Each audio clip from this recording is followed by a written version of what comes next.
Hola, ¿qué tal?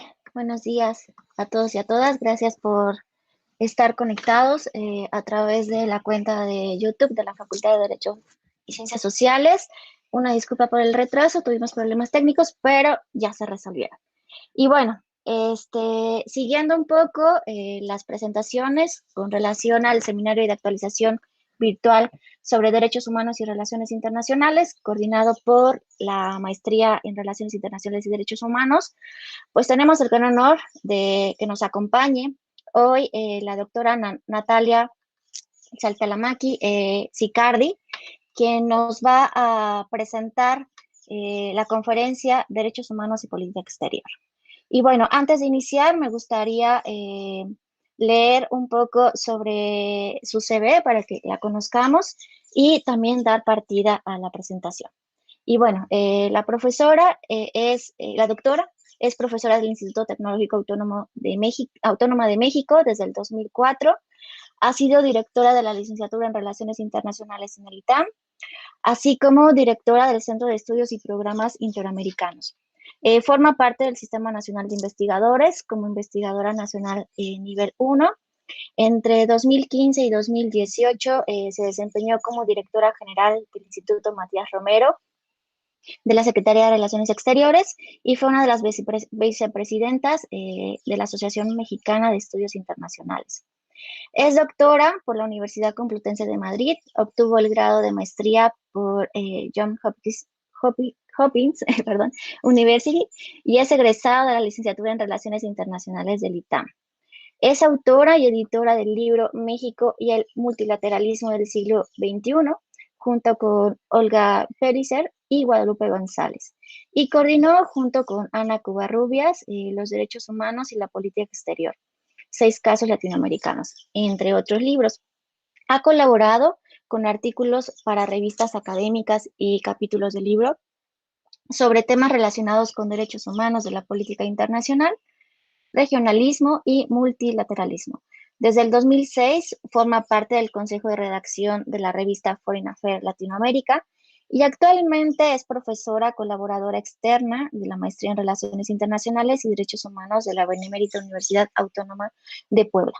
Y bueno, queremos brindarle el espacio, así también como recordar a todos los que nos están viendo por nuestra página de Facebook, de YouTube, que pueden escribirnos ahí sus preguntas y ya después de la presentación de la doctora, pues va a haber un espacio para preguntas y respuestas. Y bueno, el espacio es tuyo, Natalia. Gracias por acompañarnos. Pues buenos días, muchísimas gracias a la Universidad Benemérita de Puebla, gracias a la profesora Jazmín García por esta tan amable, gentil presentación y pues muy contenta de estar aquí para impartir una clase en el marco de la Maestría de Derechos Humanos y Relaciones Internacionales.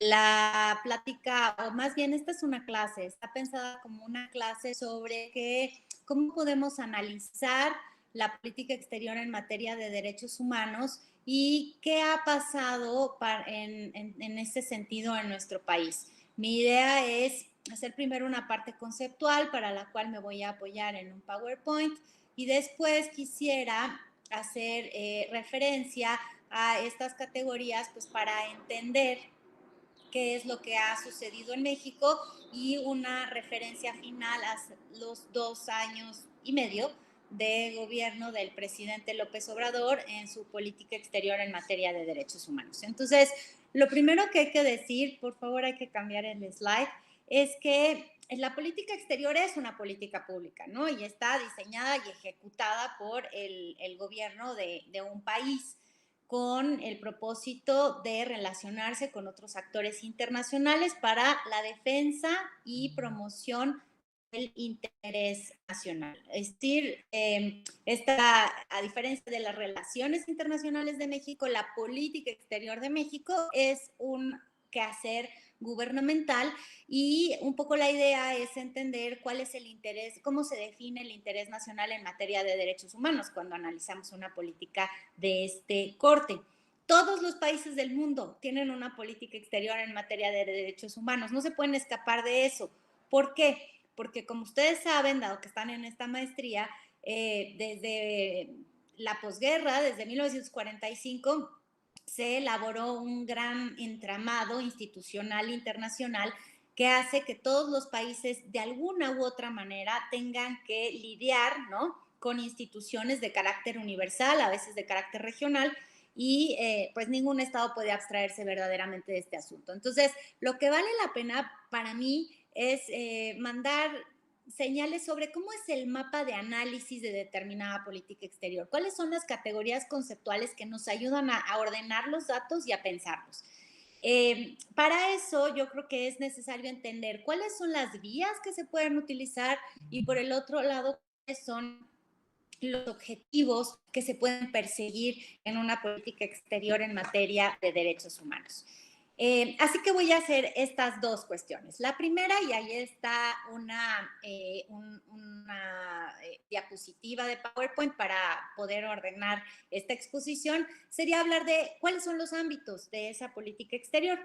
Uno puede pensar que la diplomacia de un país tome decisiones de manera unilateral, es decir, sin consensar con otros, atendiendo razonamientos que tienen que ver con la situación de derechos humanos de otros países. Y en ese sentido, porque no hay consenso y no hay interacción, decimos que es unilateral. Entonces, muchos países, sobre todo muchas potencias, pueden realizar acciones unilaterales de política exterior en materia de derechos humanos, por ejemplo, cuando establecen condicionamientos a otros países, por ejemplo, condicionan su ayuda oficial al desarrollo, como dice ahí, o les condicionan la venta de armamento, o incluso condicionan el comercio con esos países en atención a que quieren influir en la situación de derechos humanos de ese país.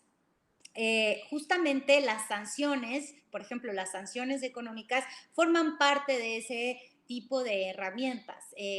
Pensemos como las sanciones económicas que a veces se deciden de manera unilateral, como las sanciones que pone Estados Unidos a Venezuela hoy en día, formarían parte de esta estrategia unilateral.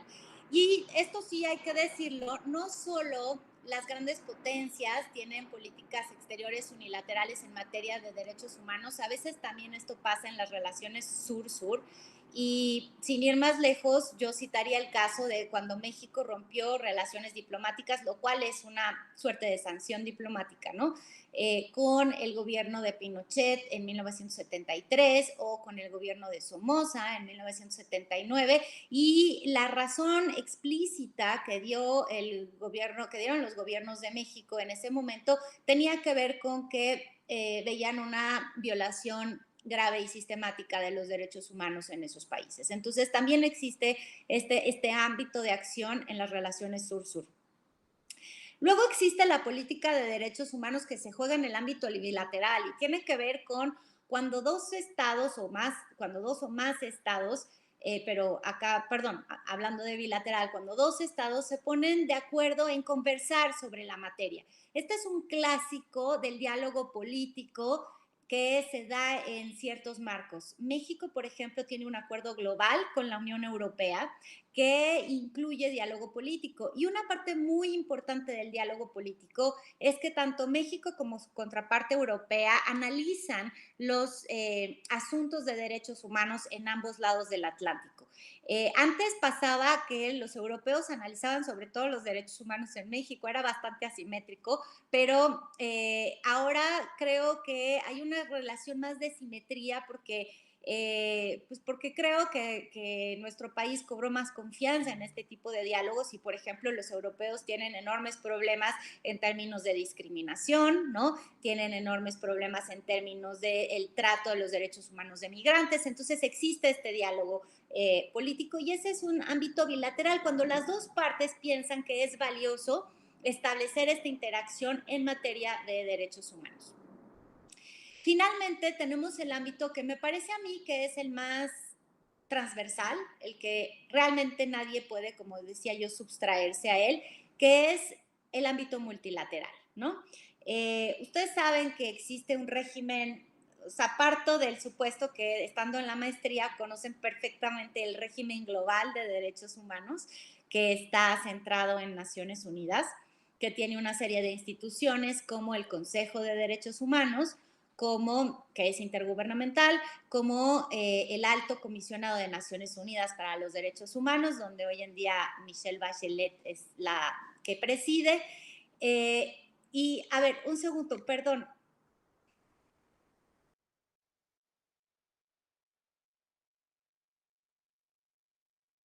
Disculpen, es el tema de hacer cuestiones en casa. Hay mucho ruido y pedí que cerraran acá las ventanas. Entonces decía yo, el régimen global que está centrado en Naciones Unidas, que tiene estas instituciones, pero además tiene todo un entramado normativo, ¿no? Un entramado normativo que está basado al principio en la Declaración Universal de los Derechos Humanos y de ahí nos seguimos con todos los documentos internacionales que se han producido en esta materia. Y especialmente importante para México, especialmente importante para el continente americano, es el Sistema Interamericano de Derechos Humanos, que es regional y que tiene como dos instituciones pilares, que es la Comisión Interamericana de Derechos Humanos y la Corte Interamericana de Derechos Humanos, y está basado otra vez en la Declaración Americana de Derechos del Hombre de 1948. No existía el lenguaje inclusivo en esa época, entonces dice del hombre, pero que dio pie a una convención americana sobre derechos humanos y a sucesivos instrumentos. ¿Por qué pongo énfasis en esta última parte? Pongo énfasis en esta segunda parte porque la relación de los estados, o sea, cuando observamos la política exterior de un país, esta es la parte de la cual nunca vamos a poder prescindir porque pues todos los estados del mundo forman parte del sistema internacional que vincula, ¿no? Que los vincula a través de esta arquitectura. Entonces, por eso yo les quiero proponer, para que después todo esto va a servir para pensar sobre México, ¿no? Les quiero proponer en la siguiente diapositiva 4 criterios, otra vez conceptuales, para poder analizar cómo es la posición de un país frente al régimen internacional multilateral de derechos humanos. Entonces, lo que yo les propongo es que pensemos en estas 4 cosas, ¿no? Un primer criterio le llamamos obligatoriedad. Y a lo que yo me refiero con esto es, ¿qué tanto un Estado asume compromisos obligatorios en materia de derechos humanos? O sea, compromisos que son legalmente vinculantes, ¿no? O no, porque piensen que en derecho internacional pues hay distintos niveles de obligatoriedad. Una cosa es firmar la Declaración Universal de los Derechos Humanos, que es ya un compromiso, pero no es jurídicamente vinculante, y otra cosa es ratificar el Pacto Internacional de Derechos Civiles y Políticos, donde sí existe un compromiso legal, ¿no? De hacer cumplir dentro del propio país esas normas. Entonces, los países pueden quedarse en un nivel superficial, que sería solo suscribir declaraciones, o podrían ir hacia abajo, suscribiendo tratados internacionales, convenciones legalmente vinculantes. Entonces, este es un primer criterio. El segundo criterio es el que llamamos precisión.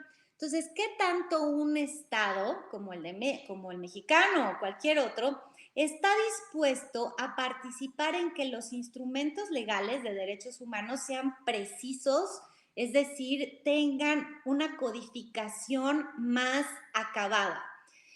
Mientras más preciso es un instrumento legal internacional, más difícil es escaparse de sus consecuencias.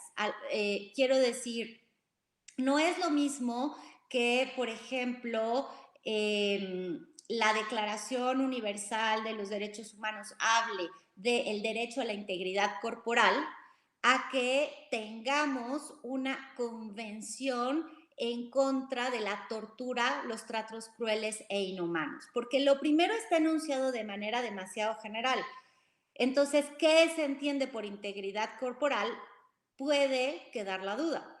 En cambio, cuando la comunidad internacional va y hace un instrumento en el cual se dice, se define cuáles son los actos materiales que constituyen tortura, ese grado de precisión hace que sea más difícil argumentar que ciertas prácticas no caen en ese supuesto. Hay menos margen de interpretación mientras más precisión haya.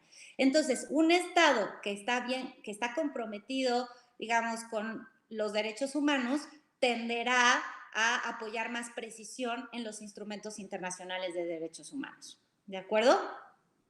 Después, esto es muy importante. ¿Qué tanto un Estado está dispuesto a delegar facultades soberanas en algún ente internacional en materia de derechos humanos? O sea, si está, a esto le llamamos delegación. ¿Delegación de qué? Delegación de autoridad, si ustedes quieren, ¿no?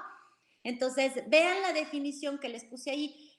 Si está o no dispuesto el Estado a reconocer, al reconocimiento de terceros, que revisen el cumplimiento o resuelvan jurisdiccionalmente disputas relacionadas con la violación de las normas internacionales de derechos humanos. Y aquí, ¿quiénes serían esos terceros? Pues serían, por ejemplo, los tribunales o cortes internacionales de derechos humanos. En el caso nuestro, importantísima por las consecuencias que ha tenido para nuestro orden legal internacional, es la Corte Interamericana de Derechos Humanos, ¿no? Pero, fíjense ustedes, delegarle a un ente supranacional, como sería la Corte Interamericana de Derechos Humanos, la facultad de decidir en un contencioso sobre si el Estado violó o no violó los derechos fundamentales de una o un ciudadano, es una cesión de soberanía. Es una cesión, digamos, voluntaria y acordada de la soberanía de ese Estado. Y hacer esa cesión significa realmente un paso más profundo en materia de vinculación con el régimen internacional de derechos humanos. Entonces tenemos que observar esa parte también. Y finalmente, creo que otro criterio que es muy interesante de observar es cuáles son los actores que el Estado considera que son legítimos para discutir la situación de derechos humanos en su propia jurisdicción. ¿A quiénes les concede legitimidad? ¿A quiénes los hace interlocutores válidos? La verdad es que en el mundo de los estados del año 45, pues los estados pensaban que solo entre ellos eran pares, ¿no? Que no, o sea, no había un reconocimiento a que actores no estatales, ¿no? Pudieran hacer señalamientos, establecer campañas, ¿no? Observar situaciones críticas. Y poco a poco esto fue avanzando, entonces...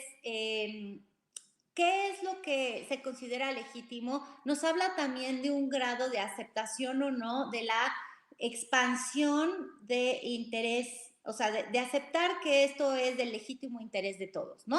La situación de los derechos humanos. Entonces, estas son 4 categorías. Yo creo que estas 4 categorías nos van a permitir decir que México entre pues 1945, cuando empieza la verdadera historia del régimen internacional de derechos humanos, hasta 2021, realmente ha cambiado enormemente, ha transformado enormemente su posición frente al régimen internacional de derechos humanos.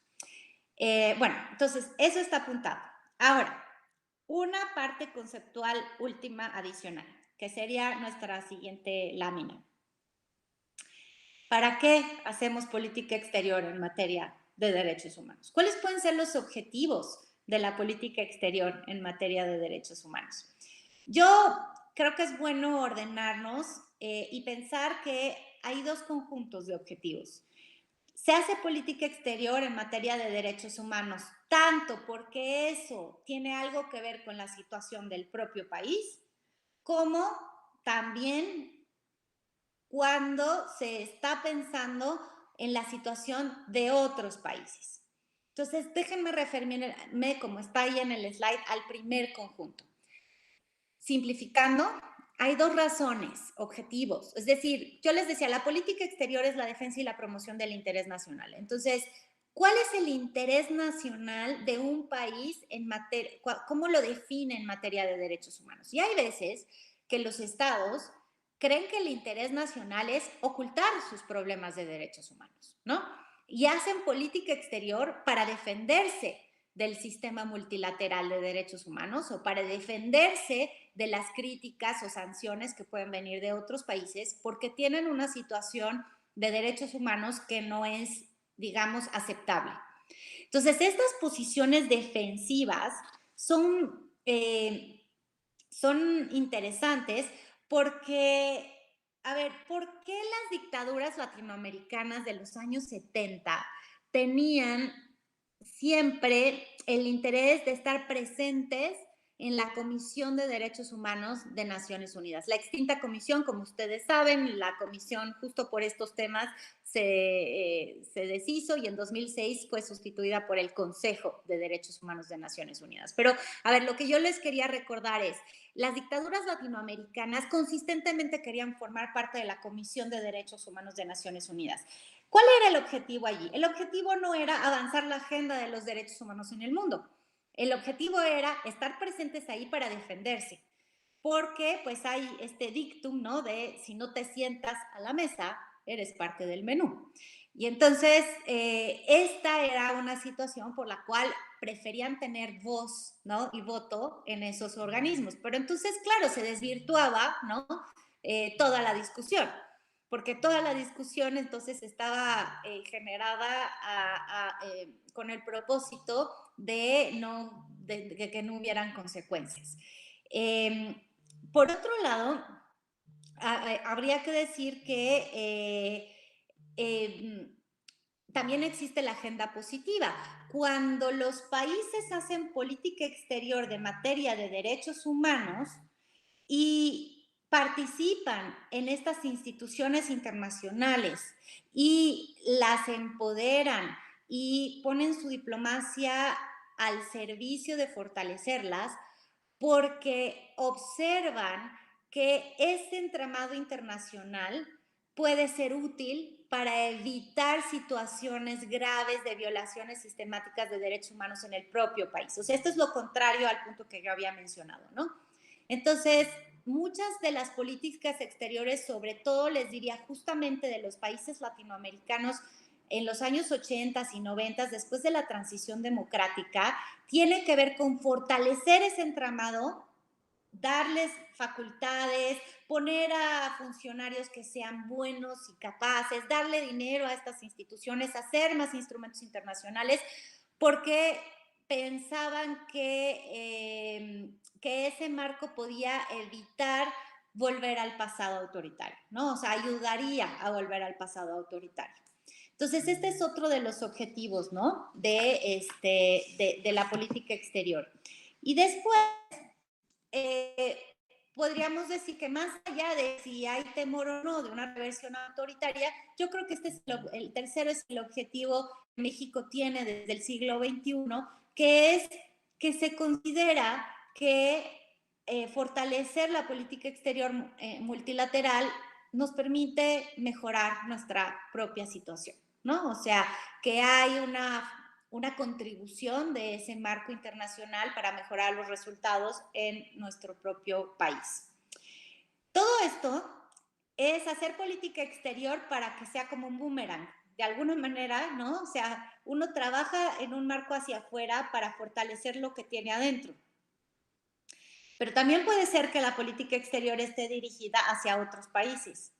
O sea, a incidir directamente en sus prácticas, y eso tiene que ver cuando, por ejemplo, en efecto se establecen sanciones a un país por su situación de derechos humanos, o cuando se rompen relaciones diplomáticas, pero también puede ser que uno, por ejemplo, esté dispuesto a, un país esté dispuesto a participar en la creación de una convención internacional sobre una temática que realmente no es tan importante para su situación nacional, pero que le va a servir al mundo, ¿no? Por eso es que les pongo ahí incidir indirectamente en la conducta de todos los países, ¿Cómo se incide indirectamente en la conducta de todos los países? Pues justamente generando un marco que no tiene un nombre y apellido propio, o sea, no se hace porque hay una situación nacional en específico, sino que se hace de manera genérica. México es un país que realmente ha contribuido mucho a el fortalecimiento de este régimen multilateral, sobre todo a partir del siglo XXI. Entonces, bueno, ya fueron muchos conceptos, ¿no? Yo lo que terminaría diciendo, o sea, o poniendo sobre la mesa es que sí conviene pensar cuáles son las razones, ¿no? Por las cuales un país querría incidir en la situación de otro país en materia de derechos humanos. Y acá la verdad es que hay distintas respuestas, ¿no? Y las escuelas y las teorías de relaciones internacionales nos llevan a distintas respuestas. Uno siempre puede pensar que hay razones utilitarias, ¿no? ¿Por qué Estados Unidos quiere incidir en la política de derechos humanos de un país en Medio Oriente? Para poner un ejemplo que sea como más extremo, ¿no? Bueno, las razones utilitarias pueden tener que ver con que se asuma que, por ejemplo, las crisis, cuando un régimen opresivo llega a generar lo que llamamos una crisis humanitaria, genera inestabilidad regional, ¿no? Puede ser que, por ejemplo, provoque un flujo masivo de refugiados, ¿no? Y entonces ese flujo de personas que escapan, ¿no? De una situación de opresión, de una situación de persecución, ese flujo puede ser tan masivo que ponga en aprietos a sus vecinos o a toda la región, ¿cierto? También hay razones económicas, hay momentos en los cuales justamente ese tipo de situación nacional puede desestabilizar la economía de determinado país y a lo mejor ese país, pongamos, está en una zona geopolítica importante como una zona como es Medio Oriente, una zona productora de petróleo y entonces se pueda generar un incentivo utilitario para establecer este llamado de atención sobre la situación de derechos humanos. Digo que es utilitario porque el razonamiento no es necesariamente las personas en sí mismas y su situación, sino las consecuencias políticas y económicas que tiene el sufrimiento de esas personas. El realismo también nos podría decir que a veces ni siquiera eso interesa, que en realidad el discurso de los derechos humanos se utiliza como una excusa para, violentar la soberanía de otros países y sin duda esos razonamientos cínicos también tenemos muchos ejemplos de eso a lo largo de la historia, ¿no? Esto no nos queda la menor duda. Pero no quiero desestimar que hay razones del deber ser, que hay razones normativas también para tener una política exterior de derechos humanos. Y acá nos ayudan más la Escuela Inglesa de Relaciones Internacionales o el constructivismo, cuando nos dice, a ver, esto es una sociedad internacional, no es nada más un sistema, es una sociedad. Las sociedades tienen normas compartidas, ¿no? Y llegan a acuerdos sobre cuál es un curso de acción apropiado y cuál es un curso de acción inapropiado para poder convivir entre sí. Entonces, cuando la escuela inglesa, desde Hedley Wood para acá, o los constructivistas, observan este tema, dicen, claro, si no es que todo el mundo, por lo menos hay islas dentro del mundo, por ejemplo, podría ser la Unión Europea o podría ser el sistema interamericano.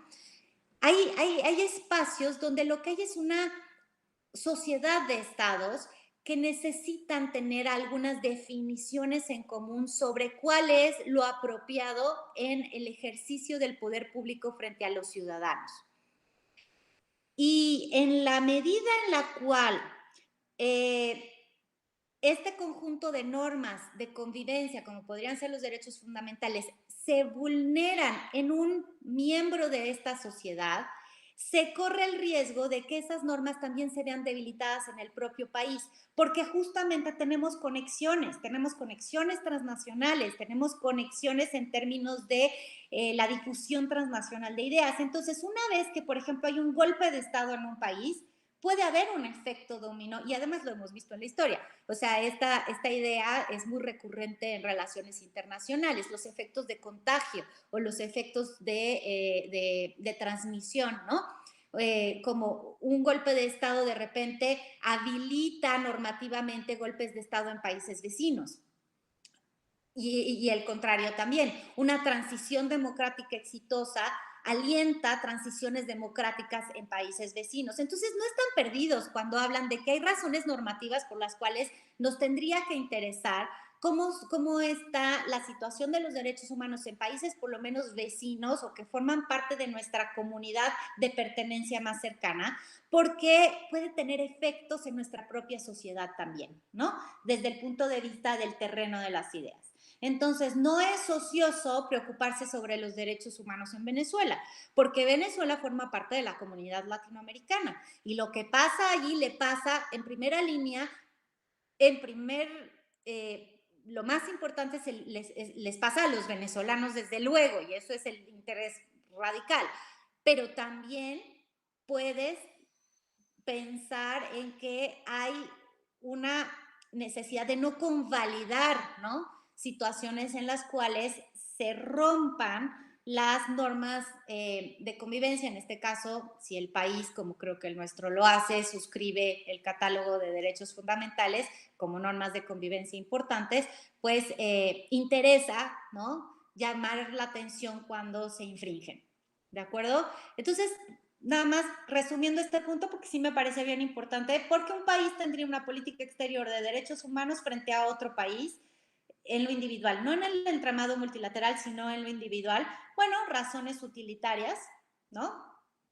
Razones, y dentro de las razones utilitarias puede ser los derechos humanos son solo una excusa, o en efecto la vulneración de derechos humanos genera unas consecuencias políticas, económicas adversas para el resto de sus vecinos. Y en tercer lugar, razones normativas que tienen que ver con cómo queremos ser como comunidad internacional, ¿no? Que a la larga termina afectándonos a nosotros como sociedad. Bien, sigamos. ¿Cómo ha sido la política exterior de México en materia de derechos humanos? Miren, esta es una historia muy larga. Evidentemente, pues yo no puedo resumir en esta clase todo lo que pasó entre 1945 y 2021, pero sí quiero darles el tenor general, las ideas centrales de una evolución, ¿sí? Ahora, cuando yo hablo de evolución de México, ojo, no es que, o sea, creo que todos los estados realmente evolucionaron entre 1945 y 2021 respecto al tema, ¿no? Pero estamos centrados en México. En general, la relación de los estados con las instituciones multilaterales de derechos humanos es complicada. O sea, por más democrático y comprometido con los derechos humanos que sea un gobierno, la verdad es que todos estos temas son políticamente sensibles, ¿no? Y a ningún estado, digamos, a ningún gobierno que representa a un estado ante un órgano internacional le va a venir muy bien que le hagan un señalamiento, ¿no?, de violación de derechos humanos. Es decir, estas son situaciones que hacen a la relación entre gobernantes y gobernados, y no hay nada más íntimo, ¿no?, para un Estado que esa relación política, ¿no?, de cómo ejerce el poder frente a sus ciudadanos. Entonces, siempre va a existir una tensión inherente entre los estados y las instituciones internacionales de derechos humanos, porque como sea, estas instituciones les ponen límite a los estados en el ejercicio de sus facultades soberanas adentro de su propio territorio. Pero esos límites han sido aceptados por los propios estados, ¿cierto? Entonces hay una relación así como complicada, ¿no? Hay que tomar esto en consideración cuando hacemos los análisis. Ahora, si yo empiezo en 1945, definitivamente la posición de México ante el régimen internacional de derechos humanos era defensiva, ¿no? Era, digamos, defensiva y nacionalista. Había una idea, les voy a decir un poco más, les voy a dar más precisión sobre qué significa defensivo y nacionalista en el próximo slide, pero denme un segundo para decir, esto más o menos se sostiene hasta 1994, si tú veas, todas las fechas son arbitrarias, ¿no? Pero pedagógica y conceptualmente lo podemos decir como hasta el final del sexenio del presidente Salinas de Gortari. Luego el sexenio del presidente Zedillo, hay una transición, ¿no? En la materia en la política exterior en materia de derechos humanos, y a partir del siglo XXI, pero si no hubiera existido la transición durante los años de Zedillo, no tendríamos lo que tuvimos a partir del gobierno de Fox, Calderón, Peña y López Obrador, ¿ok?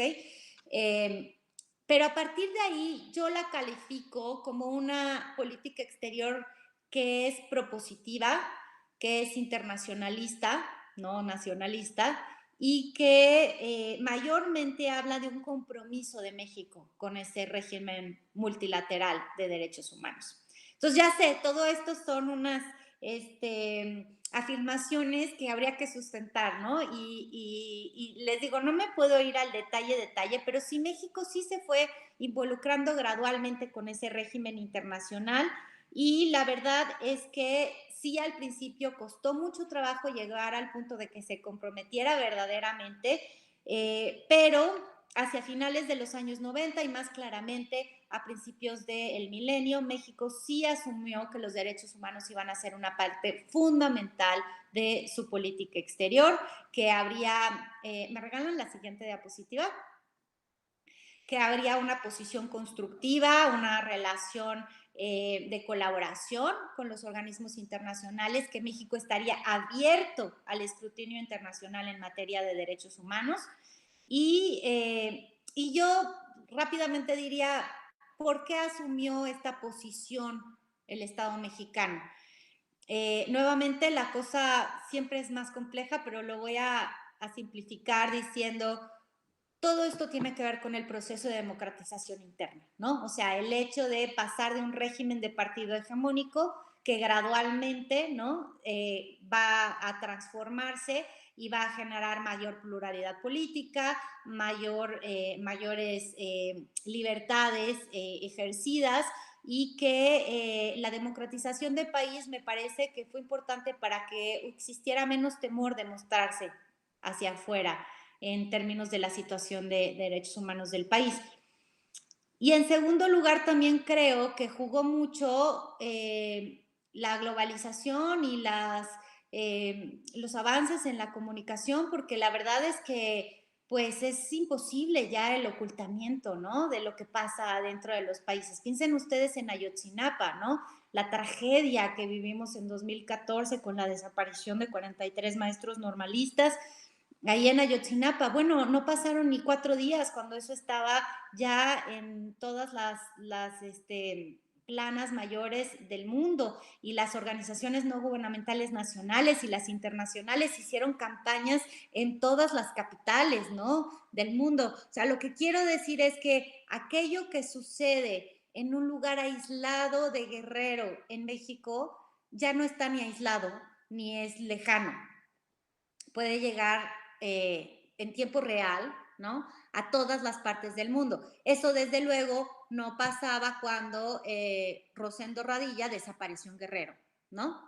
En los años 70. Entonces, les quiero decir, claro que el contexto, ¿no? De la inmediatez de la información, la posibilidad de publicitación, etcétera, hace que el ocultamiento de una situación nacional de derechos humanos, por más que se intente, la verdad que sea una cosa bastante fracasada. Entonces creo que son las dos cuestiones, ¿no? Y yo creo que la premisa subyacente de la política exterior en materia de derechos humanos en México desde el año 2000, sobre todo desde la Cancillería, porque el Estado mexicano no es unitario. Ustedes que estudian derechos humanos y RI, el Estado no es un ente. El Estado son un montón de agencias que no tienen los mismos objetivos en materia de derechos humanos ni las mismas posiciones, ¿no? Y hay una lucha interburocrática entre estas agencias sobre cómo definir la posición de México en esta materia. Y la verdad es que la Cancillería suele ser la más progresista porque es la que le da la cara al mundo. y porque es la que sus funcionarios, los diplomáticos de carrera, ¿no? Han estado involucrados, socializándose todo el tiempo con el régimen internacional de derechos humanos. Entonces ellos, y créanme porque yo he estado en la Cancillería, desarrollan una profunda convicción personal sobre el tema, ¿no? De los derechos humanos, aquellos que están en esta área temática, pero además, pues son los que le responden al resto del mundo sobre las cuestiones que pasan adentro del país. Entonces la Cancillería suele empujar una visión bastante progresista, ¿no? En materia de derechos humanos, mientras que típicamente las agencias de seguridad no, porque ellos tienen otra labor, ¿no? Su labor es, desde luego, guardando dentro del marco constitucional de derecho, hacer valer la ley y guardar el orden público. Pero, pues, realmente no es, digamos, ellos no tienen el interés creado en tener un buen informe del Consejo de Derechos Humanos, ¿no? Esa no es su chamba. Entonces, evidentemente hay tensiones, hay muchas tensiones interburocráticas. Entonces, ¿por qué estoy diciendo esto? No me quiero ir por las ramas, pero sí me parece muy importante decir, dentro de un estado o sea, México es un país de 126 millones de personas, es un estado complejo. No es que hay una sola posición unitaria frente a cómo hacemos política exterior en materia de derechos humanos. Hay muchas. Y pues el resultado muchas veces es el resultado de esos choques interburocráticos. Les voy a poner un ejemplo más adelante para que esto se aterrice. Pero antes de seguir con eso, estaba yo diciendo la premisa subyacente, la que creo que está ahí, aunque con diferentes énfasis, porque pues estoy hablando del gobierno de Fox, del gobierno de Calderón, del gobierno de Peña y del gobierno de López Obrador. Pero con más o menor énfasis, creo que sí se piensa que una vinculación constructiva y comprometida con el régimen internacional de derechos humanos, o sea, con sus tratados y con sus instituciones, genera incentivos y aporta herramientas para avanzar positivamente en la agenda de derechos humanos nacional. Creo que la premisa es que el régimen internacional incomoda, pero sirve.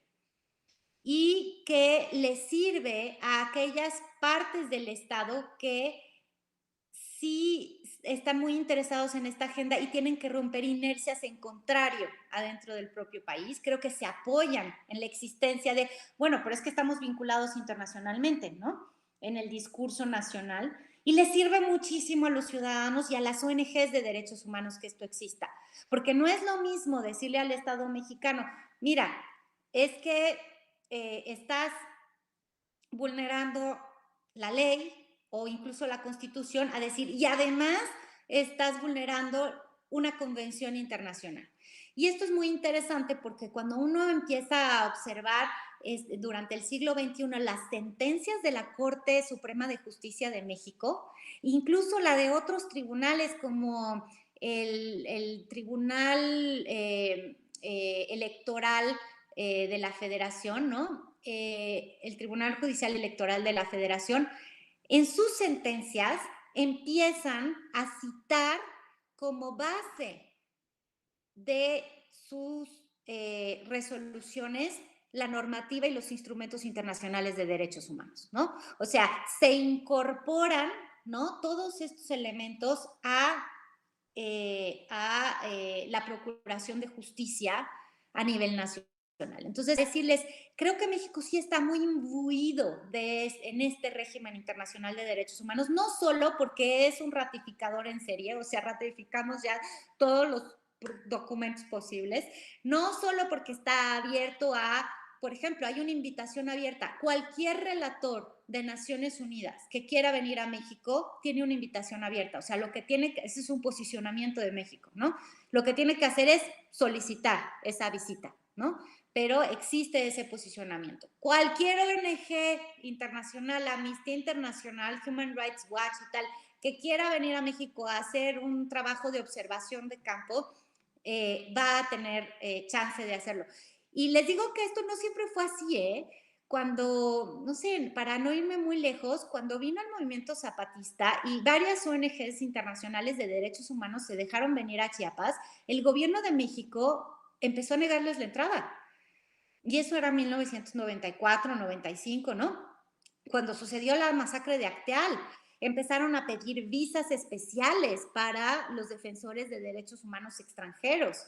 En fin,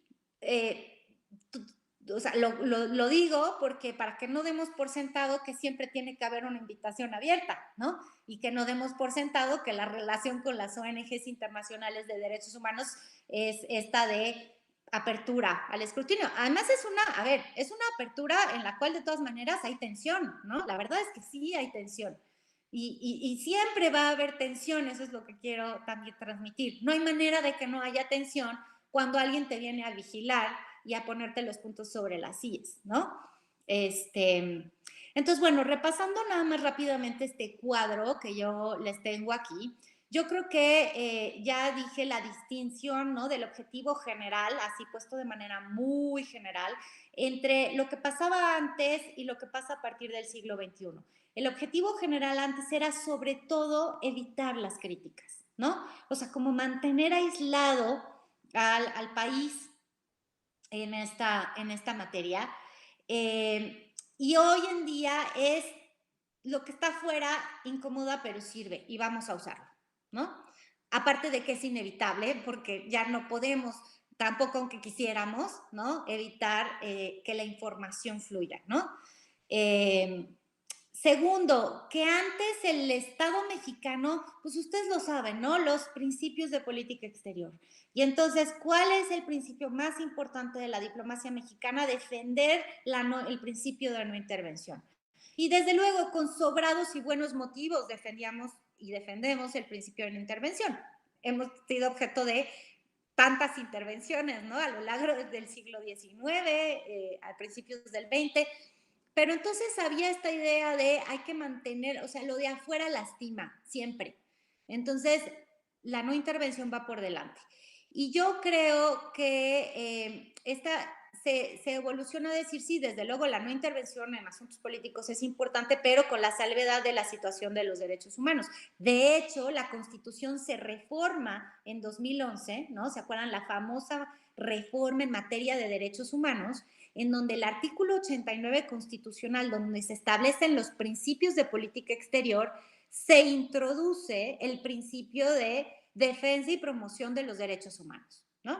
Entonces, el octavo principio de política exterior define a México como un defensor internacional de los derechos humanos, ¿no? No solo como un defensor de un principio básico de la convivencia interestatal, que es la no intervención en asuntos internos. Con lo cual, se reinterpreta qué significa asuntos internos. ¿Qué significa en este caso? Pues significa, sí, por supuesto,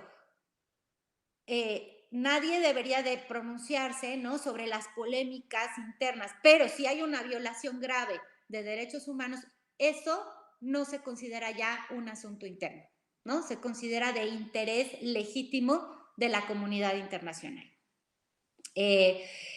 Obligatoriedad y precisión, pues la verdad es que México pues no firmaba nada, ¿no? O sea, piensen que México ratifica el Pacto Internacional de Derechos Civiles y Políticos, el de Derechos Económicos y Sociales y la Convención Americana sobre Derechos Humanos hasta 1981.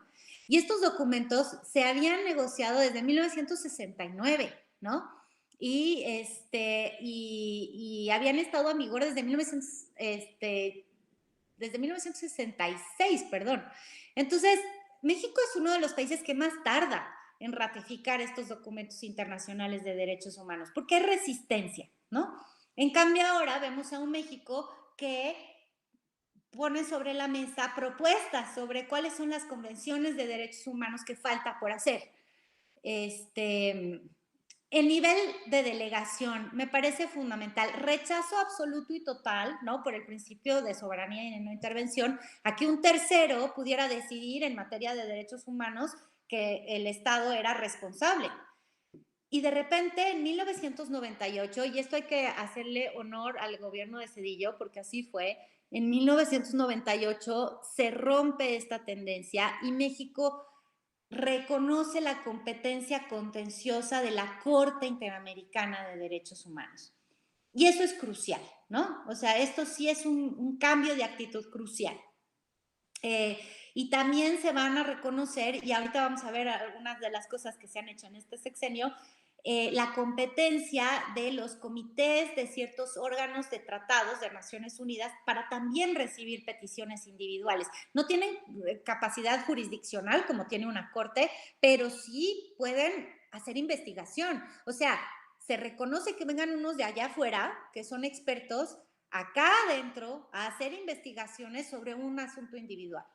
Y eso es parte, ¿no?, de una actitud de apertura. Bueno, ya les dije sobre los actores no estatales, pues se rechazaba, ¿no?, la presencia de las ONGs. Había una larga, yo escribí una tesis de doctorado sobre eso, créanme que la relación con las ONGs era malísima, a una de tensión constructiva, ¿no? O sea, nunca van a ser los que mejor te caen, pero por lo menos se sientan a la mesa, hay una interlocución. Y bueno, yo les diría que en la fase anterior, pues los derechos humanos eran un tema más de la política exterior, mientras que a partir del siglo XXI se convierten en un tema prioritario que la Subsecretaría de Asuntos Multilaterales pasa a ser la Subsecretaría de Asuntos Multilaterales y Derechos Humanos, ¿no? O sea, sí se singulariza la importancia de este tema, porque, a ver, asuntos multilaterales hay miles y no se llama la de asuntos multilaterales y cambio climático o la de asuntos multilaterales y no proliferación nuclear, ¿no? Se llama la de asuntos multilaterales y derechos humanos porque hay, ¿no? O sea, se recupera la importancia y el hecho de que la diplomacia mexicana va a tener que ponerle mucho énfasis a este asunto. Bueno, entonces, llevamos 2 años y medio de gobierno. ¿Podemos quitar ya el PowerPoint, por favor? Gracias, Jazmín. Llevamos 2 años y medio de gobierno. Las señales en estos 2 años y medio de gobierno es que estas líneas generales que yo acabo de describir no han cambiado, porque pues sí, la verdad es que México sí mantiene esta política de apertura y colaboración. Voy a introducir una nota de cautela en esto con un comentario que a mí sí me preocupó que hizo el señor presidente en una de sus conferencias de la mañana. Pero si esto no hubiera sucedido recientemente, ni siquiera esta nota de caución no hubiera puesto. Porque lo que yo veo cuando veo lo que sucede en lo que está haciendo México en esta materia es varias cosas. Primero, no se han presentado casos de grandes tensiones o conflictos importantes con organismos internacionales de derechos humanos. Les voy a decir algo, en el gobierno de Peña la verdad es que la política exterior en materia de derechos humanos en algún momento sí presentó mucho conflicto, ¿no? O sea, mucho conflicto con el grupo de expertos internacionales para el caso Ayotzinapa, ¿no? El GIEI. Y,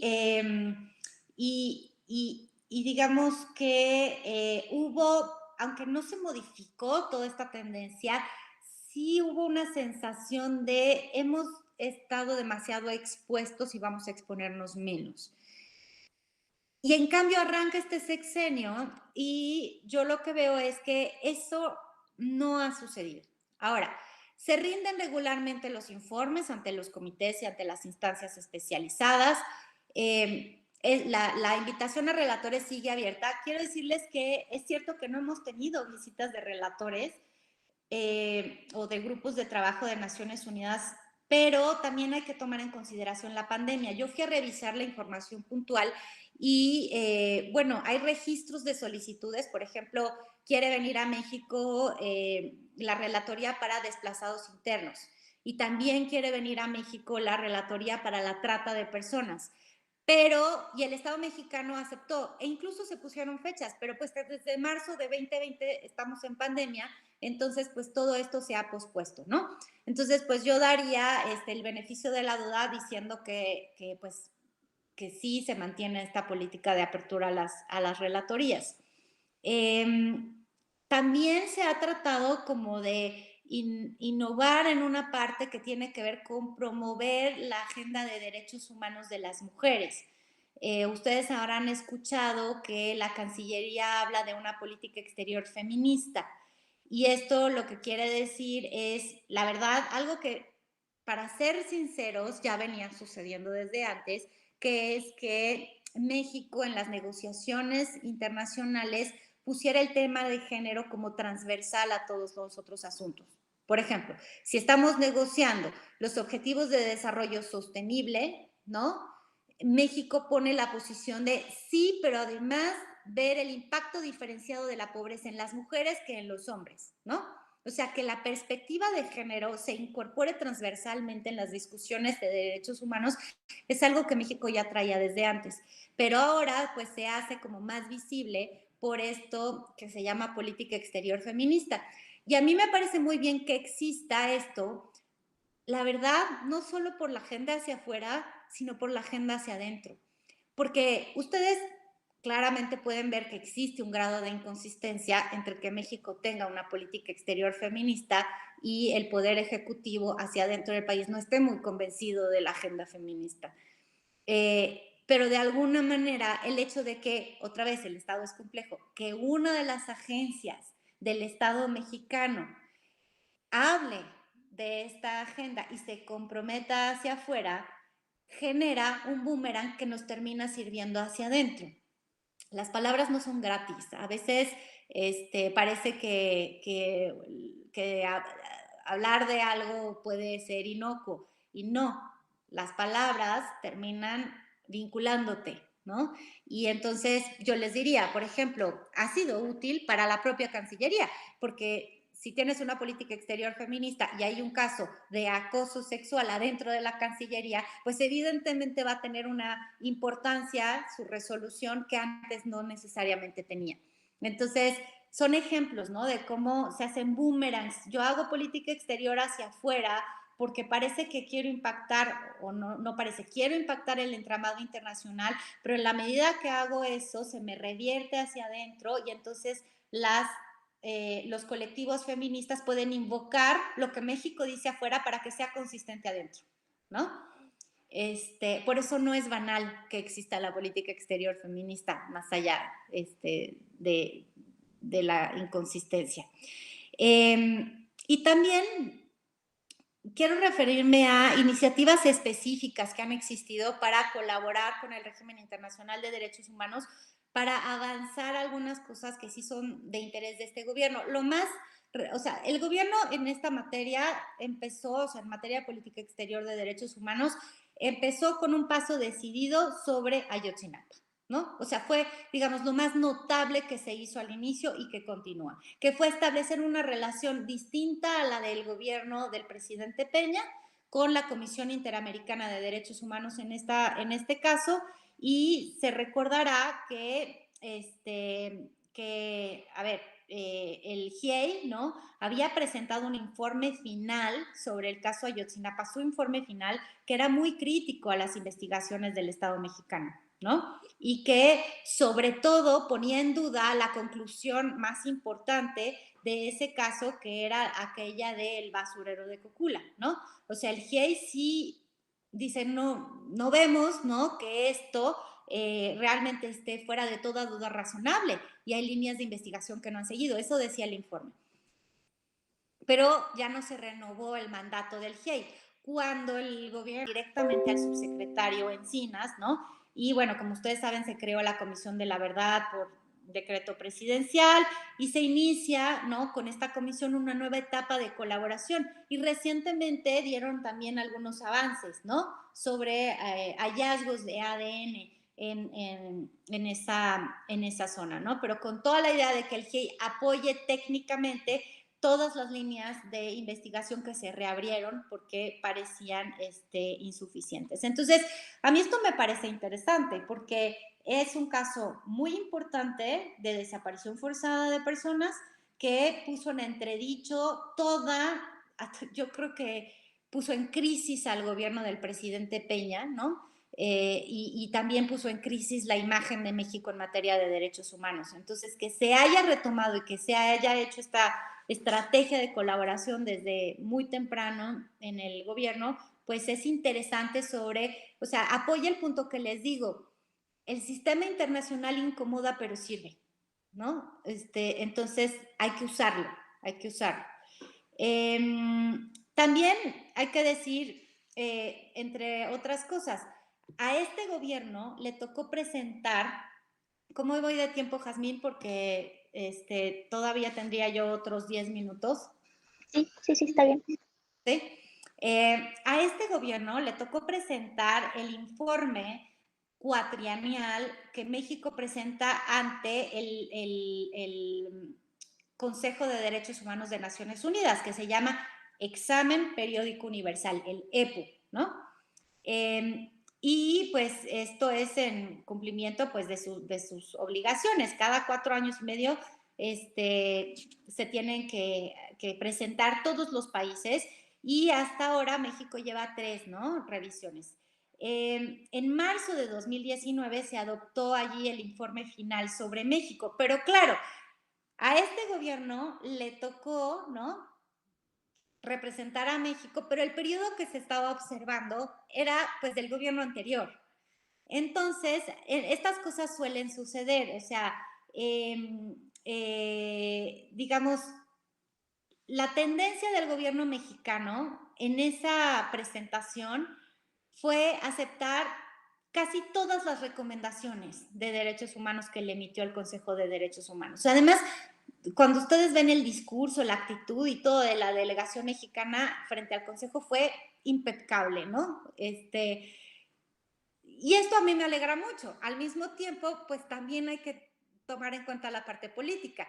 Se estaba haciendo la revisión, o sea, todo lo que no estaba bien en realidad no era responsabilidad del nuevo gobierno que acababa de asumir el poder. Entonces es más, digamos, políticamente transitable decir, si tienen ustedes toda la razón del mundo, esto está todo muy mal y lo vamos a ir mejorando, ¿no? Y entonces aceptamos sus recomendaciones. Y yo lo que hice fue mirar, o sea, a ver, son muchas recomendaciones. Fueron 264 y México aceptó como buenas 262, ¿no? Entonces, yo dije, bueno, ok, este gobierno aceptó, pero entonces significa que en estos 2 años y medio hay que ver si hizo algo con esas recomendaciones, porque al final del día su verdadera interés, importancia es que se ejecuten cambios, ¿no? A partir de estas recomendaciones internacionales.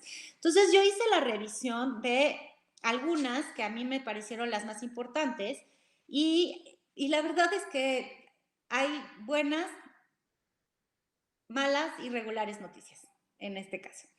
Les quiero poner un ejemplo. México aceptó una recomendación que es aceptar la competencia del Comité contra la Desaparición Forzada para recibir y examinar comunicaciones individuales e interestatales.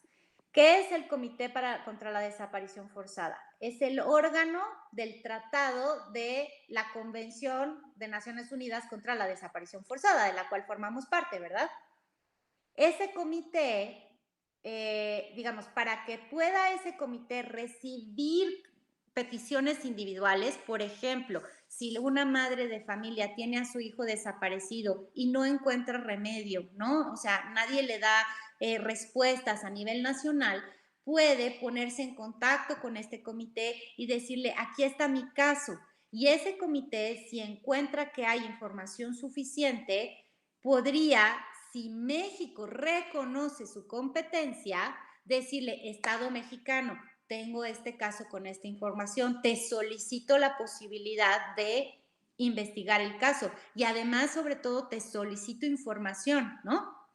Pero eso solo puede suceder si explícitamente el Estado reconoce la competencia del comité para recibir esas peticiones. Y esto es algo que México no había hecho, casi no había hecho para ningún tratado, ni para el de la tortura, etcétera, porque es empoderar a los individuos, ¿no? Frente al mecanismo internacional. Y la buena noticia es que el 2 de octubre de 2020 México reconoció la competencia del comité, ¿no? Entonces, es una cuestión, pues yo les diría bastante interesante, ¿no? De un cumplimiento, ¿no? De una resolución.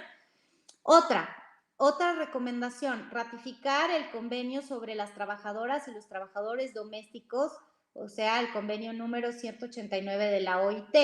Llevábamos, la verdad, yo creo que más de una década discutiendo que había que ratificar este convenio, ¿no? ¿Qué es este convenio? Pues es un convenio que le da derechos, ¿no? Que establece las garantías mínimas laborales que deben de tener las trabajadoras y trabajadores domésticos, como por ejemplo, derecho a un acceso a la seguridad social, ¿no? Y no esta informalidad en la cual viven los 2 millones de trabajadoras y trabajadores domésticos en México. Bueno, pues la verdad es que esto se venía impulsando desde hace mucho. Estas cosas nunca son el resultado de un solo gobierno, de una sola, o sea, tardan, ¿no? Pero pues sí vamos a darle crédito a que durante este gobierno, el 3 de julio de 2020, México en efecto depositó el instrumento de ratificación del convenio 189. O sea, hubo voluntad política del Ejecutivo para hacer esto, les quiero decir. Aunque también el Senado evidentemente tenía que participar, ¿no? En esta decisión. Una noticia dije, buenas, regulares y malas. Buena noticia, otra recomendación era ratificar el protocolo facultativo del Pacto Internacional de los Derechos Económicos, Sociales y Culturales.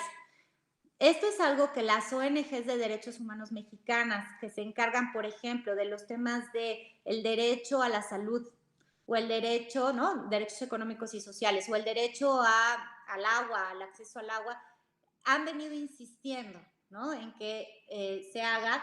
Y pues acá la noticia es regular porque sí es cierto que por iniciativa de la bancada de Morena en el Senado, particularmente el senador Batres, se empezó a discutir, ¿no? Su ratificación en el Senado, pero hasta ahora solo hay eso, discusión, no hay avance. Otra regla, más bien entre regular y más bien mala, es muy notable esta. Bueno, a mí además me interesa personalmente. La recomendación fue armonizar la legislación nacional sobre la terminación del embarazo y asegurarse de que este servicio se suministre legalmente y sin riesgo en todo el país. O sea, la interrupción legal del embarazo con la posibilidad de que, más bien con la obligación del Estado de proveer los servicios para que esto se haga en condiciones sanitarias adecuadas. Y pues ustedes saben que el único avance que hemos tenido desde o sea, en estos 2 años es que la bancada, y esto sí hay que decirlo, es la bancada de Morena y del PT en el Congreso Local de Oaxaca, impulsaron la despenalización del aborto local, ¿no? Y esto se aprobó en septiembre de 2019. Los otros partidos, PAN, PRI y Encuentro Social, votaron en contra, o sea que sí es atribuible a la bancada del partido que gobierna a nivel federal. Pero pues esto no es equivalente para nada a cumplir la resolución y además hemos escuchado que el señor presidente no quiere mandar ninguna iniciativa de ley en este sentido y lo que él favorece es una consulta popular. Y evidentemente en una consulta popular el ILE pierde, ¿no? Entonces, pues nada, no hay avance en ese sentido. Y luego la pésima es el tema de que, esto hay que decirlo, en materia de derechos humanos es muy preocupante la militarización del país, es muy preocupante la ley que le da a la Guardia Nacional las facultades que le da, y una de las recomendaciones que hubo en esa revisión fue derogar las disposiciones de la Constitución y las leyes que prevén la detención en régimen de arraigo. O sea, derogar el arraigo, ¿no? Del cual tanta preocupación ha causado a los defensores de derechos humanos. México aceptó esta resolución, perdón, esta recomendación, pero no solo no se avanza en ese camino, sino que se avanza en otros caminos contrarios, ¿verdad? A esta cuestión garantista. Entonces, bueno, yo hubiera querido hablar de lo que se ha hecho en la OEA. Creo que hay una cosa muy importante que es la defensa política de la autonomía de la Comisión Interamericana de Derechos Humanos que hizo México, ¿no? El caso es, lo voy a resumir rápidamente, el secretario general de la OEA, el señor Luis Almagro, pasó por encima de la autonomía de la Comisión Interamericana al no nombrar como secretario ejecutivo a Paulo Abreu, que era la persona seleccionada por la comisión. Y la comisión tiene la facultad, digamos, pues ya establecida, incluso consuetudinariamente, de hacer este nombramiento, pero el secretario general, pues yo creo, la verdad, y esto es solo mi análisis personal, respondiendo a los intereses de estados que lo apoyaron en su reelección y que son gobiernos muy conservadores, como el gobierno de Bolsonaro en Brasil y lo era el gobierno de Trump en Estados Unidos, decidió que ese secretario ejecutivo era demasiado incómodo y progresista y simplemente no lo nombró, o sea, incumplió, ¿no?, con la autonomía de la comisión. Y los únicos dos países del sistema interamericano que se inconformaron explícitamente e hicieron una defensa y elevaron, hicieron política para tratar de evitar esto fueron México y Argentina. Y esto es interesante, ¿no?, porque es el Estado mexicano defendiendo que el órgano que después lo vigila y le dice, mira, incumpliste los derechos humanos aquí y allá, de todas maneras tenga autonomía. Esto es interesante, es una buena noticia que eso pase. Voy a cerrar diciendo que evidentemente no hay que dar por hecho que esto va a continuar así, nunca hay que dar esos cheques en blanco. La razón, hay dos razones, pero la más importante es, todavía solo llevamos 2 años y medio de gobierno. El régimen internacional de derechos humanos se tarda en reaccionar ante casos.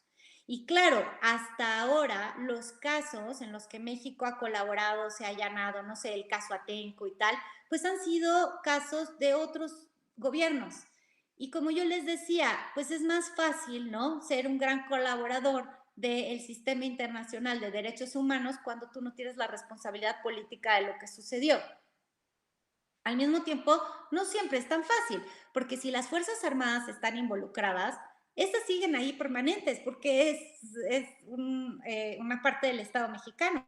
Entonces, las Fuerzas Armadas, cuando, por ejemplo, existen casos como el de Ernestina Asensio, ¿no?, de 2007, una mujer indígena que en Veracruz fue violada y abusada por militares, ¿no? Ese caso llegó a la Comisión Interamericana de Derechos Humanos. El gobierno de Calderón negó los hechos, dijo que en su opinión no habían sido vulnerados los derechos fundamentales de la señora Ernestina Asensio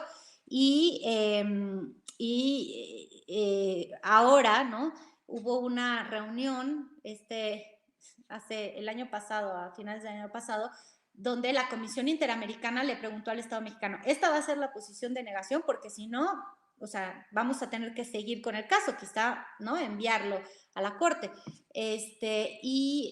Fíjense lo que son las luchas interburocráticas y tal. Esto, no importa que el gobierno de Calderón no esté, son las Fuerzas Armadas. En la medida en la que haya soldados involucrados, siempre va a ser difícil para cualquier gobierno transitar, ¿no? Y aquí me parece que sí honra al gobierno de López Obrador que en un inicio el representante mexicano, que es un fiscal de Veracruz, sostuvo la misma posición que Calderón, en contra de la posición de la Cancillería mexicana que decía, no, o sea, nos vamos a allanar, no estamos de acuerdo con la negación de los hechos que hizo el gobierno de Calderón.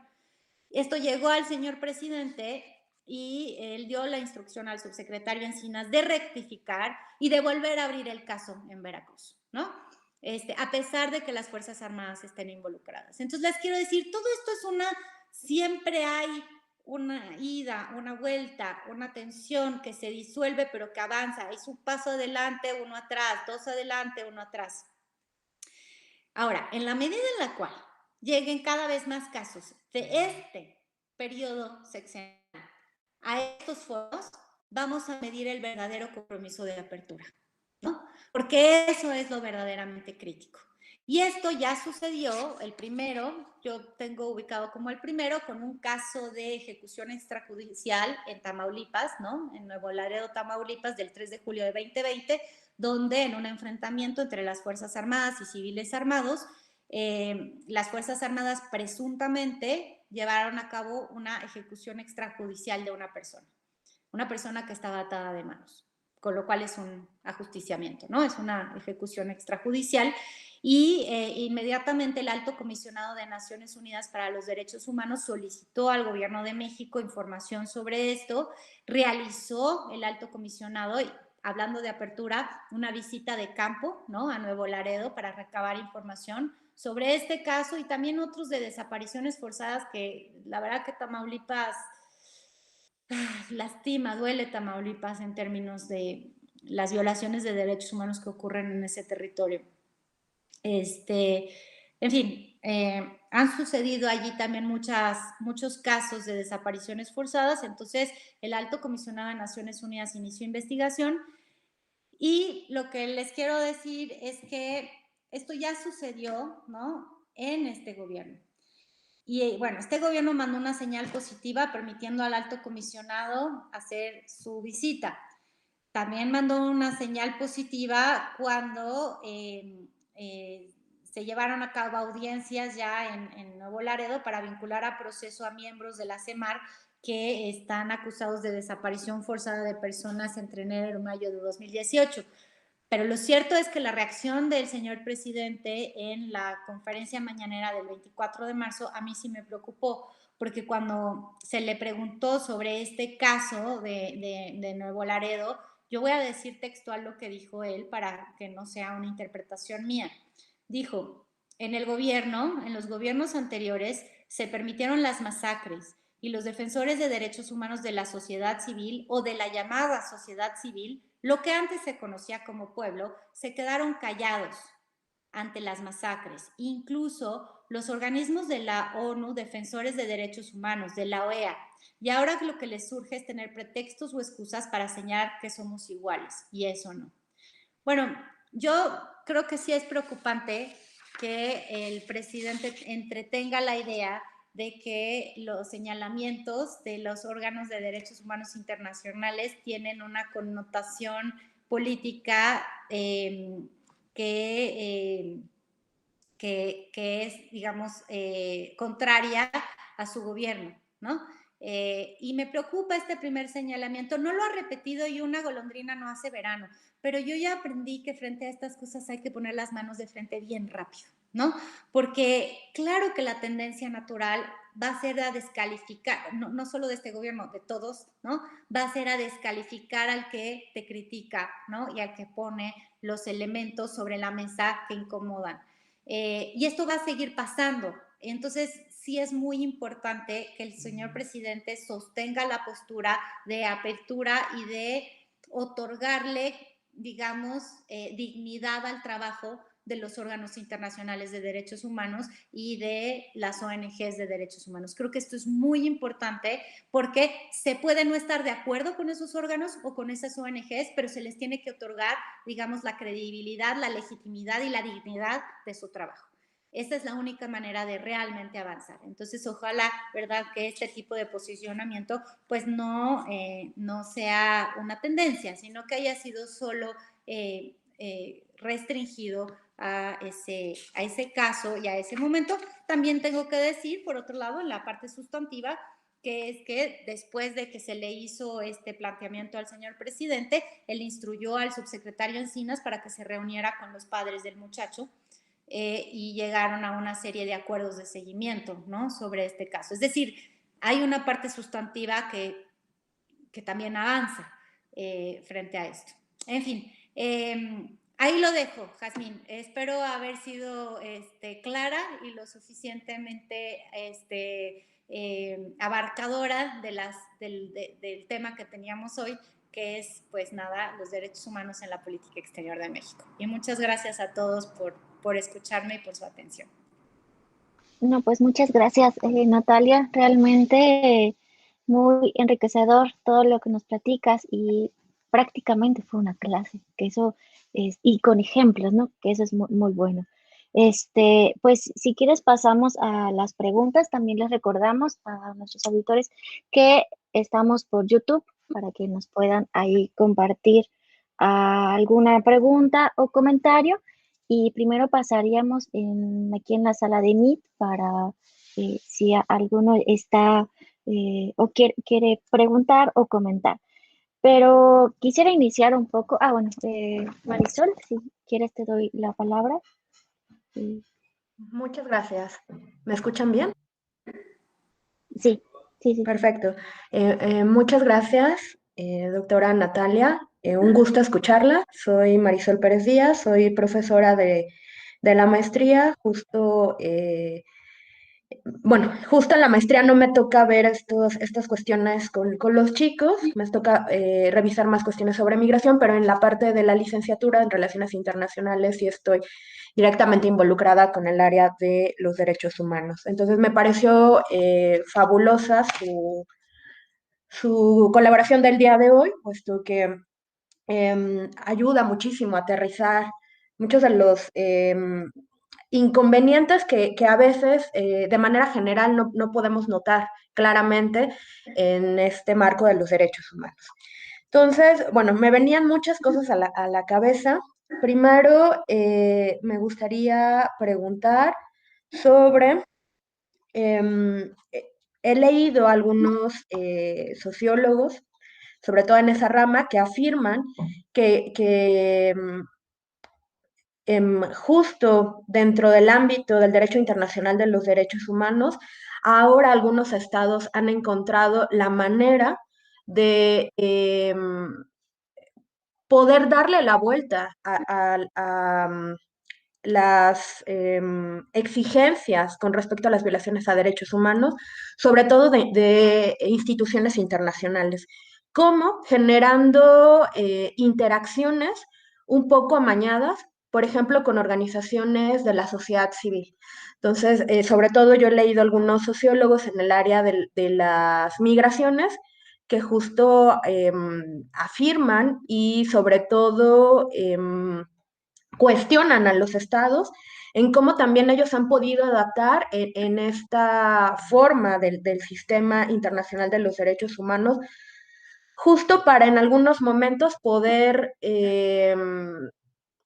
dar a entender que las políticas exteriores son a favor de los derechos humanos, pero por el otro lado, seguir generando y encontrando los instrumentos eh, pues legales para incluso poder por ahí desdibujar algunas otras violaciones a derechos humanos. Entonces, en este entramado, pues que también es bastante problemático, ¿cuál sería un poco su opinión al respecto? Si cree que justamente algunos estados están readaptándose y ocupando instrumentos que incluso los llevan a eximirse de culpas en el régimen internacional de derechos humanos. Mm, ok, claro que sí, Marisol. Muchas gracias. Yo creo que tomamos dos más, Jazmín, para hacer solo una ronda de respuestas. Ok, bueno, igual, la mía va un poco en relación a comprender que si bien ya lo platicaste un poco y también con ejemplos, en esta idea de la obligatoriedad de los estados, ¿no? Y sobre todo relacionado con esto de la ratificación, ¿no? Dentro de estos instrumentos.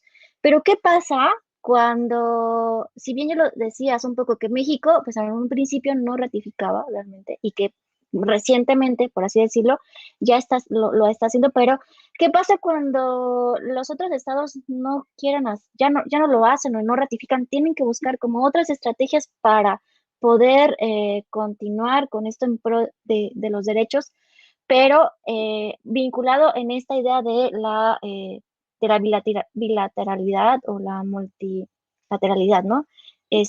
Básicamente, si tienen que buscar como otras formas de hacer valer como estos instrumentos o quedan como un poco aislados. No sé si me di a entender un poco, pero si es como obligarlos a que ratifiquen o simplemente dejarlos y buscar como otras formas, pues no, ¿no?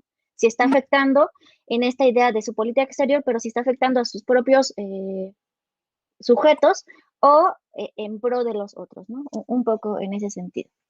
Y bueno, eso sería, no sé si fue como un poco claro. Bien, nada más para saber, entonces, con esta respuesta cerramos, ¿verdad?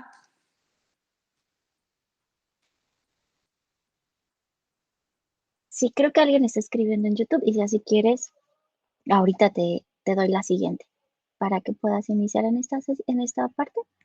Sí, con mucho gusto. Sí, yo creo que Marisol pone un tema importante sobre la mesa, que es el tema del papel de las organizaciones de la sociedad civil en el avance de la agenda de derechos humanos. Esto sin duda ha generado, no y siempre, polémica. ¿Por qué? Porque las organizaciones de la sociedad civil son grupos de personas que comparten determinado interés en un asunto y que de manera voluntaria, y además son de la sociedad civil porque justo no tienen fines de lucro, ¿no? Eso es lo que les daría identidad, se juntan para generar determinada política de presión o de difusión de un tema, etcétera. Pero justamente, pues son personas, es la suma de voluntades individuales. Es decir, no hay, y esto es interesante ponerlo sobre la mesa porque varios gobiernos lo dicen, no tienen un carácter de representación popular, ¿no? O sea, no fueron electos por nadie. No es que pasaron un proceso, ¿no? De solicitar ser a otros, convertirse ellos en la voz generalizada de una cierta parte de la sociedad. Entonces, mucho se dice que las organizaciones de la sociedad civil pues son muchísimas y no necesariamente son representativas de toda o de una mayoría de la sociedad. Eso por un lado. Por el otro lado, también se cuestiona sus fuentes de financiamiento y en ese sentido si representan a intereses que en realidad no serían aquellos de la materia de la que hablamos, los derechos humanos en sí mismos, sino quizá a través de la agenda de derechos humanos se puedan promover los intereses de otro tipo, por ejemplo, los económicos. Esta objeción es una objeción que, por ejemplo, el señor presidente ha puesto sobre la mesa, pero no solo él, también lo hacía el expresidente de Ecuador, Correa, diciendo los países, los estados más desarrollados o más ricos se valen de financiar a organizaciones de la sociedad civil en los nuestros para influir en asuntos internos y para empujar sus propias agendas, ¿no?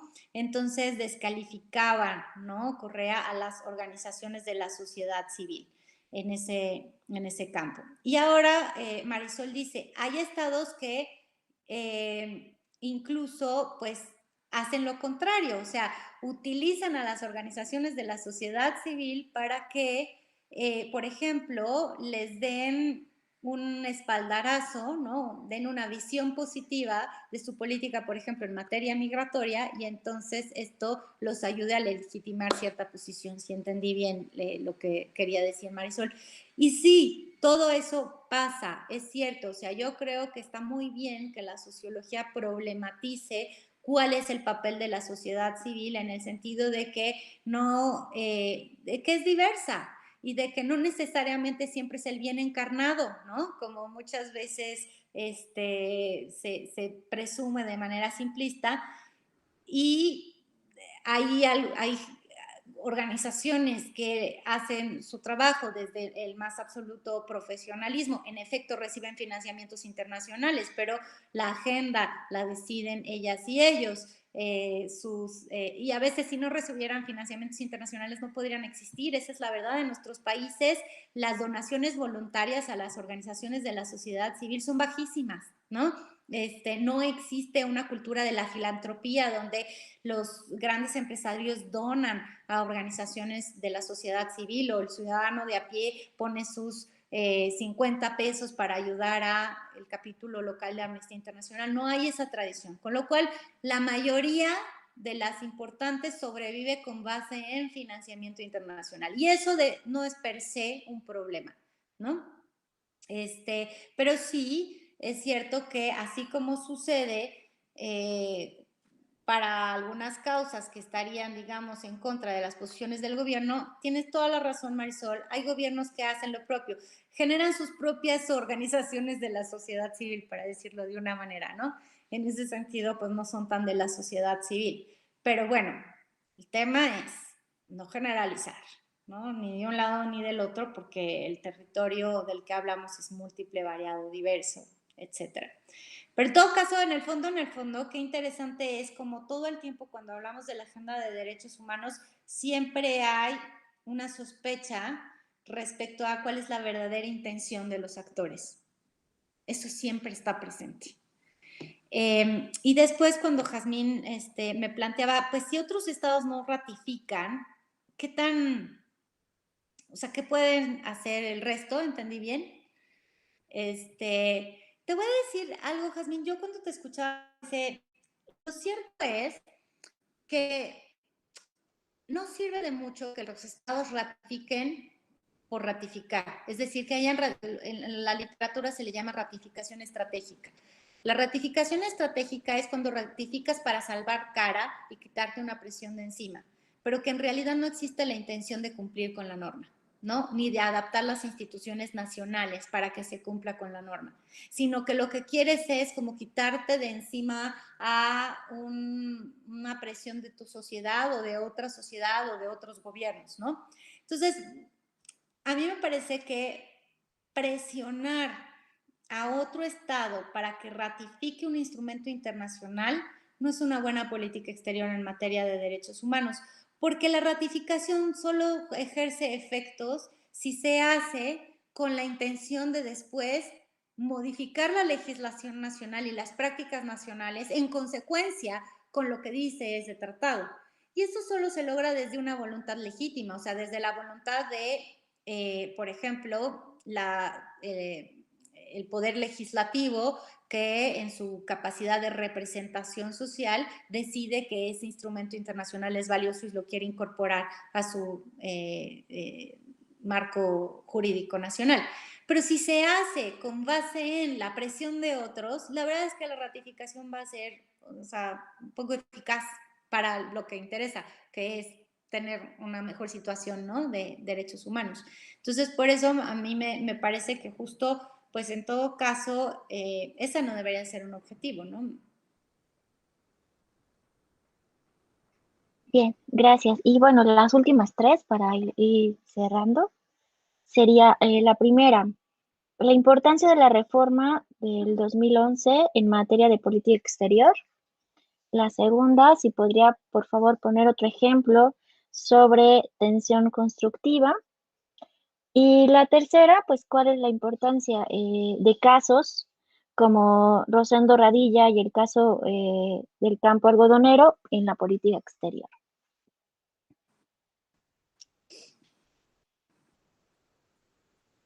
Voy. Sí.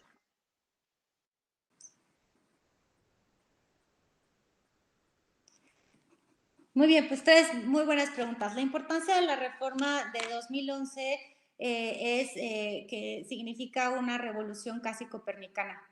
O sea, de ese tamaño es la importancia de la reforma de 2011 en lo que estamos viendo en particular.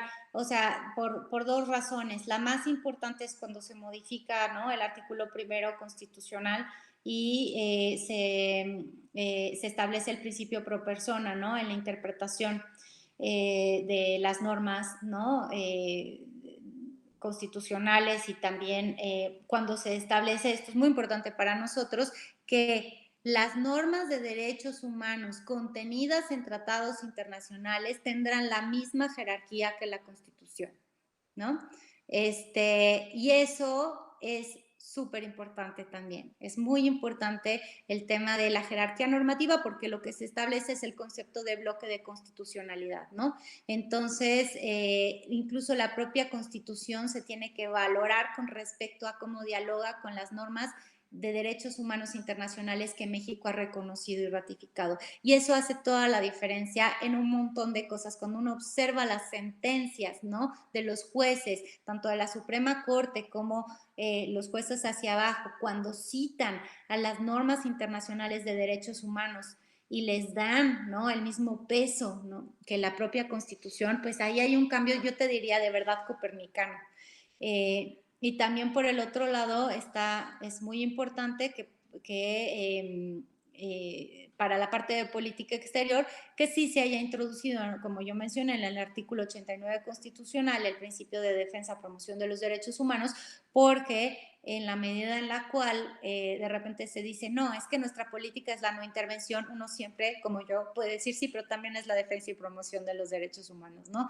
Entonces, claro, a la gente que creemos en esta agenda y que creemos que México tiene que estar involucrado, nos da argumentos de, a ver, esto forma parte del pacto social, ¿no?, de nuestro pacto fundacional, que es la Constitución. Entonces, no es mi opinión, es parte de la norma suprema de este país, que esto forme parte de nuestra política exterior. Así que esto también cambia mucho los términos. Es como que obliga a los que no están de acuerdo con esta posición a justificar por qué no están de acuerdo, mientras que antes nosotros teníamos que justificar por qué había que introducir los derechos humanos en la política exterior, ¿no? Y esto nos ayuda a revalorar. Después, importancia de los casos de Campo Algodonero y Rosendo Radilla. Pues Rosendo Radilla tiene que ver con todo esto que decimos, o sea, sí cambia estructuralmente que no haya fuero militar, violaciones de derechos humanos cometidas por un miembro de las Fuerzas Armadas contra un civil, ¿no? O sea, lo que nos cambia es que se tuvo que adaptar, ¿no?, el Código Penal Militar, y esto es, fíjense qué interesante para hablar de los casos. Eso, o sea, la sentencia es lo que hace posible los cambios internos en esta materia, que es lo que hace posible que ahora que hubo una ejecución o presunta ejecución extrajudicial en Nuevo Laredo, Tamaulipas, sea el caso remitido a tribunales civiles y no sea juzgado en tribunales militares, ¿no? En donde no sabemos, ¿no?, si la justicia va a ser profunda, expedita, a fondo, etcétera, porque pues hay un sentido de gremio, todos los gremios tienen un sentido, ¿no?, de cuerpo, que hacía que quizá en realidad estuvieran más allá de la ley, ¿no? O sea, más allá de la justicia. Entonces, este también es un cambio fundamental generado por una sentencia, ¿no?, de la Corte Interamericana de Derechos Humanos. Por eso es que hay que hacer política internacional, porque todo vuelve. Tensión constructiva, otro ejemplo.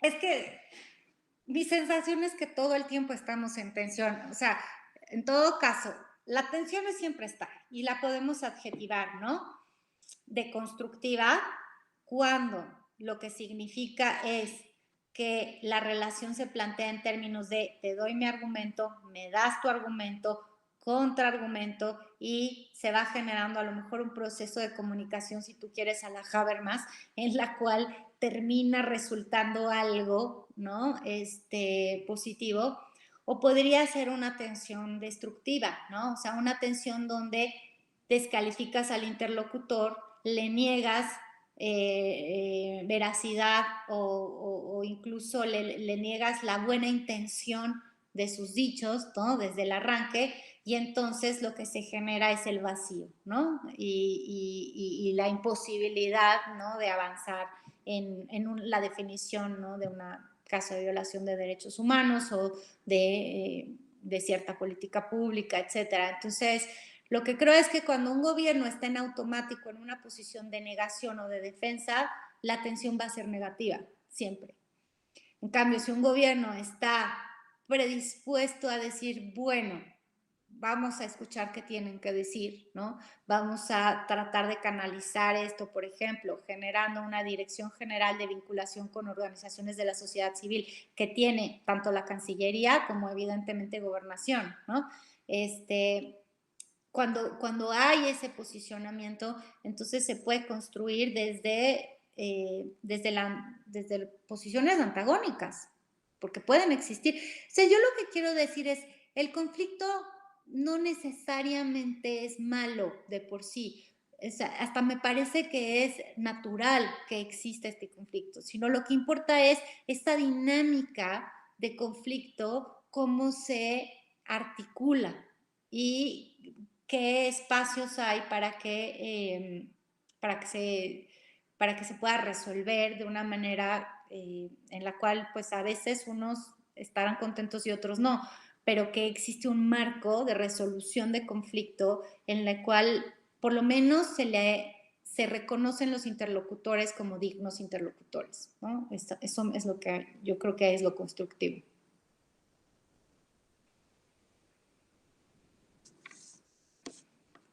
Bien, pues muchas gracias, Natalia.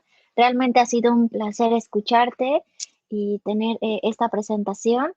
Y pues nada, solamente pues a nombre de la Facultad de Derechos y Ciencias Sociales, pues agradecerte la participación en el marco del Seminario de Actualización Virtual sobre Derechos Humanos y Relaciones Internacionales en presentar la conferencia Derechos Humanos y Política Exterior. Y bueno, esperando también que en un futuro podamos coincidir de manera presencial en la universidad, si es posible, y si no, igual continuar con esta charla que es súper interesante, ¿no?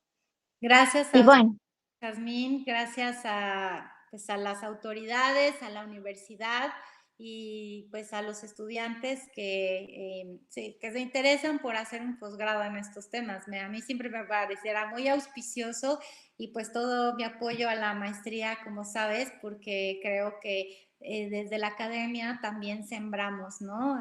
Granitos de arena y ponemos nuestra parte para tener una sociedad que valore, ¿no? Esta agenda de los derechos humanos. Así que siempre me pareció buena idea esta maestría, este posgrado. Enhorabuena de que exista. sí, Y un gracias. saludo. Gracias. Y bueno, a nombre de la coordinadora Adriana Ortega, pues agradecer también tu participación. Y bueno, pues invitarles a todos y a todas que la próxima sesión será el 31 de mayo, entonces seguir en nuestras redes sociales por Facebook y bueno, también por YouTube. Y bueno, pues damos por cerrada la sesión y cuídense mucho. Hasta luego. Hasta luego.